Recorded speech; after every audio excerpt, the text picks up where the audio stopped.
Elizabeth I did not rule England by being the strongest person in the room. She ruled it by making herself impossible to remove. There's a difference. Power invites resistance. Symbols don't. And Elizabeth understood that very early on, because when she came to the throne, everything about her looked temporary. She was a woman in a world run by men who believed women were, at best, a political inconvenience. She was unmarried, which meant no king beside her, and worse, no clear future after her. She had no heir, no obvious line of succession, no guarantee that England wouldn't slide back into the chaos it had barely survived. 16th century England wasn't waiting for a strong queen, it was waiting for a solution. And Elizabeth was not supposed to be one. So from the moment she became queen, Elizabeth faced a brutal, unspoken question. How do you stay in power when half the country doubts you should have it at all? Most rulers answer that question with force. Elizabeth chose something subtler. She became difficult to define. Not weak, not loud, not reassuring, unclear. And that uncertainty was deliberate. Elizabeth quickly learned a rule that modern politicians would recognize instantly. If people are busy arguing about who you are, they won't organize against what you're doing. So she never allowed England to fully understand her. She wasn't a wife, but she wasn't available. She wasn't Catholic, but she didn't behave like a revolutionary. She spoke of mercy, but never looked soft. She appeared intimate with her people, yet remained unreachable. Elizabeth did not present a personality. She presented a surface. And behind that surface, the state hardened. This is where the familiar story usually begins. The clever queen, the golden age, the theater, the poetry, the triumph over Spain. It's a flattering story, and it's not wrong, but it's selective. Because while England remembers a confident symbol, Elizabeth governed a deeply anxious country. Religious conflict never disappeared. It was managed. Opposition didn't vanish. It was contained. Violence didn't stop. It became procedural, carefully justified, legally phrased, politely enforced. Elizabeth didn't rule by terror. She ruled by normalizing control. People were watched, but not always arrested. Ideas were restricted, but rarely banned outright. Punishments were severe, but almost always framed as necessary. Necessary for stability, necessary for peace, necessary for England itself. And this is the key to understanding her reign. Elizabeth didn't just govern England. She trained it. She trained the country to associate her image with survival, with balance, with continuity, with the idea that whatever was happening behind the scenes, it was still better than the alternative. That image became so powerful that it absorbed contradiction. Executions didn't damage it. Censorship didn't stain it. Religious persecution didn't break it. Because Elizabeth was no longer just a ruler. She was reassurance. And reassurance is addictive. By the time people began to notice how much had been centralized, how much dissent had narrowed, how carefully speech had been shaped, they could no longer imagine England without Elizabeth's presence holding it together. This is not a story about hypocrisy. It's a story about survival. Elizabeth didn't become a symbol because she wanted to be remembered. She became one because being human was too dangerous. A human queen could be replaced. A human queen could fail. A human queen could be removed. A symbol could not. And once Elizabeth understood that, she stopped ruling as herself. She ruled as an idea that England learned to protect. even when it no longer questioned what it was protecting. That is the problem at the heart of her reign, and it's where our story begins. Elizabeth learned very quickly that there was no safe way for her to exist. Every version of herself came with consequences. If she married, she would lose authority. If she didn't, she would be accused of weakness. If she chose one religion clearly, half the country would feel betrayed. If she hesitated, both sides would assume she was lying. Elizabeth was not ruling from a position of confidence. She was ruling from the center of a trap, and the trap was expectation. Everyone wanted Elizabeth to become something: a wife, a mother, a symbol of religious certainty, a guarantee of the future.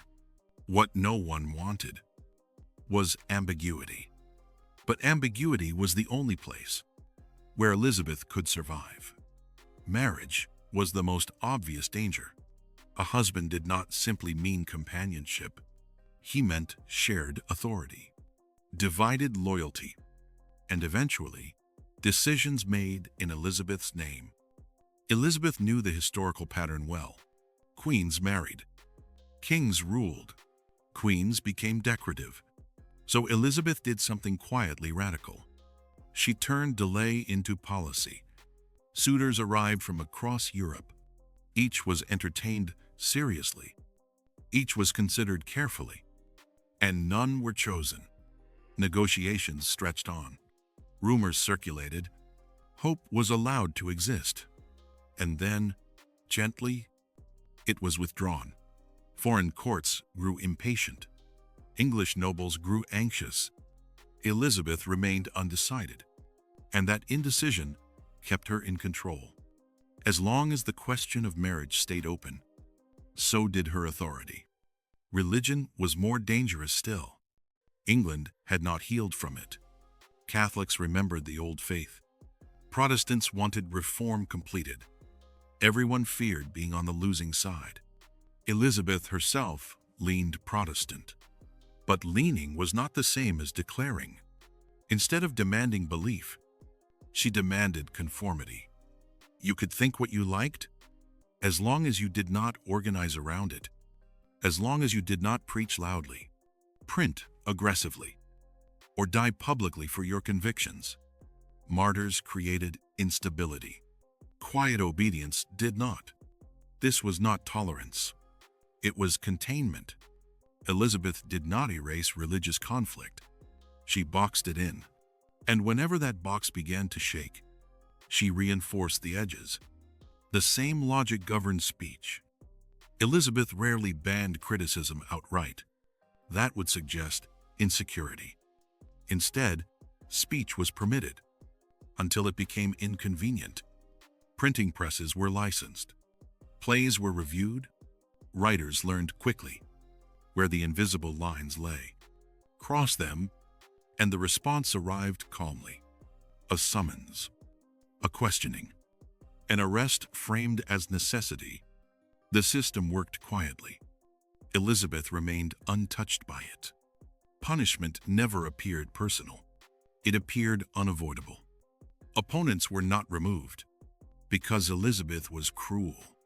They were removed because England was fragile. At least, that was how the story was told.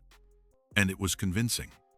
Because Elizabeth positioned herself as the calm center of uncertainty, the figure you trusted, while everything else felt dangerous. She did not present herself as a woman with opinions. She presented herself as a solution to division, to chaos, to instability. And solutions are rarely questioned, while they appear to be working. The cost of this strategy was personal. Elizabeth sacrificed intimacy.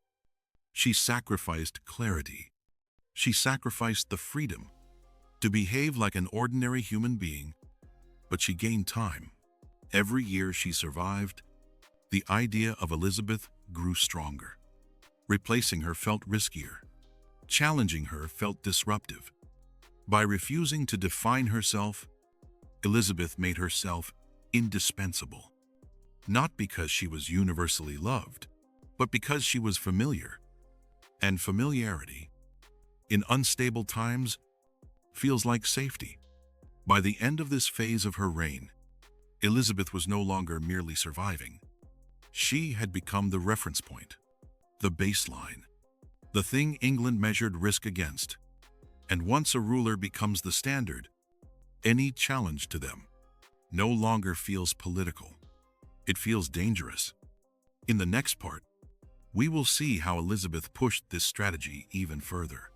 She stopped behaving like a person at all and began to rule as an image.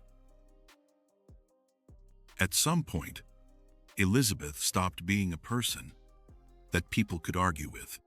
She became a story they repeated instead. And the most powerful part of that story was not what she did.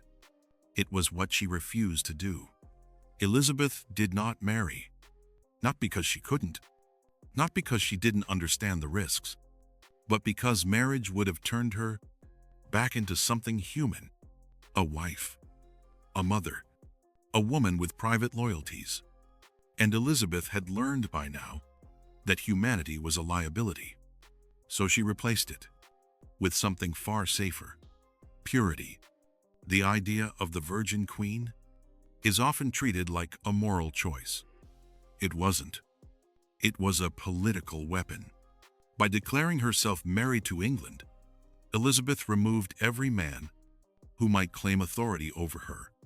There would be no king beside her, no husband behind her, no bloodline that could outlive her will. Just Elizabeth. And the nation?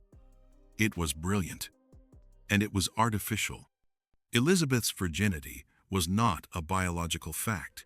It was a narrative, repeated in portraits, reinforced in speeches, performed in ritual. Every image showed the same thing: untouched, eternal eyes, beyond desire. Not a woman you could possess, a symbol you could only serve. And here is where the strategy turns darker. Because once Elizabeth became a symbol, she could demand loyalty without offering intimacy in return. Subjects were encouraged to adore her. Poets praised her. Courtiers flattered her. But no one could truly know her. That distance mattered, because intimacy creates accountability. And Elizabeth had no intention of being held accountable. As a person, the Virgin Queen was pure, and purity cannot be questioned. If she acted harshly, it was for England. If people suffered, it was necessary. If violence occurred, it was regrettable, but inevitable. After all, how could something so pure act unjustly? This is where image becomes insulation. Executions continued. Catholics were hunted. Dissent was punished. But Elizabeth herself remained untouched by it. She did not wield the axe. She did not light the fire. The state did, and the state, conveniently, acted in her name. Elizabeth was no longer responsible. She was symbolic. And symbols do not bleed. Ask yourself this: would England have accepted the same violence from a married queen, from a mother, from a woman whose personal interests were visible? Or did the Virgin Queen make brutality easier to swallow because it didn't look like cruelty? It looked like protection. The image also solved another problem: succession. A normal monarch ages, weakens, makes plans for after death. Elizabeth did none of that. The Virgin Queen had no future beyond the present, and that made the present feel permanent. As long as Elizabeth lived, England remained suspended in her image. No husband to replace her, no son to disappoint expectations, just continuity, just stability, just the illusion that nothing would have to change. And people liked that illusion. They defended it. They repeated it. They taught themselves to see Elizabeth not as a ruler, but as a necessary condition for order itself. By the time doubts appeared, they no longer felt like political questions. They felt dangerous, because questioning Elizabeth meant questioning the story that had kept England steady. So the story survived, long after the woman behind it had begun to fade. This is the uncomfortable truth. At the center of the Virgin Queen myth, Elizabeth did not erase conflict. She made herself the reason conflict could not be discussed openly. She did not end violence. She made violence feel justified, and she did not rule forever. But the image she built outlived her. In the next part, we'll see what happens when that image leaves the palace and enters culture. Because once a ruler becomes a symbol, someone else always learns how to use it. Elizabeth did not invent propaganda. She perfected it before anyone called it that. Long before cameras, long before newspapers, long before algorithms, Elizabeth understood a simple rule. If you cannot control what people know, control what they see. Because images linger longer than arguments. Elizabeth's England was not flooded with information. It was starved of it, which made images dangerously powerful. Portraits were not decoration. They were policy. Elizabeth's face was painted again and again, but it never aged. Her body was reshaped, her skin smoothed, her presence enlarged. Wrinkles disappeared. Weakness vanished. Time itself was edited out. This wasn't vanity. It was instruction. Every official image said the same thing. Elizabeth is stable. Elizabeth is eternal. Elizabeth is not going anywhere. And once that message settled in, it became difficult to imagine an alternative. Elizabeth also understood something more unsettling. People don't need to be forced to repeat an image. They will do it themselves, if it makes them feel safe. So the state encouraged repetition. Paintings, coins, tapestries, ceremonial appearances. The same face, the same posture, the same calm authority. Again and again and again. Over time, the image stopped feeling political. It felt normal. And what feels normal rarely gets questioned. Control didn't stop at portraits. Theater was watched carefully. Printing was licensed. Writers learned which stories survived publication and which quietly didn't. Elizabeth never needed to ban everything. She only needed to make examples.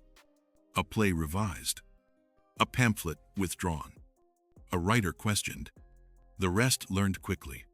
Censorship worked best when it looked like professionalism, like good taste, like responsibility. And Elizabeth stayed above it all. She was never the censor. She was the standard. If something didn't fit her image, it wasn't rebellious. It was inappropriate, dangerous, un-English.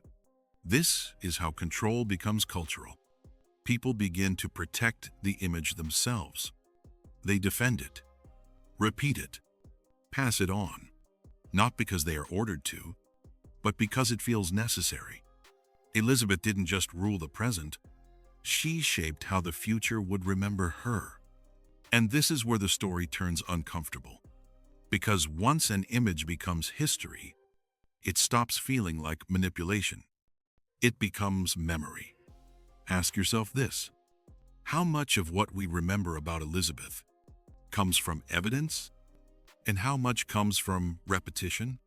The Virgin Queen, the Golden Age, the calm ruler who held England together, all true and all incomplete. What disappears are the quieter details, the surveillance, the controlled violence, the narrowing of acceptable thought, not erased, just pushed out of frame. Elizabeth didn't lie about her reign. She curated it. And curation is far more effective than deception. By the time Elizabeth died, the image was stronger than the woman. England mourned a symbol, and symbols do not invite autopsies.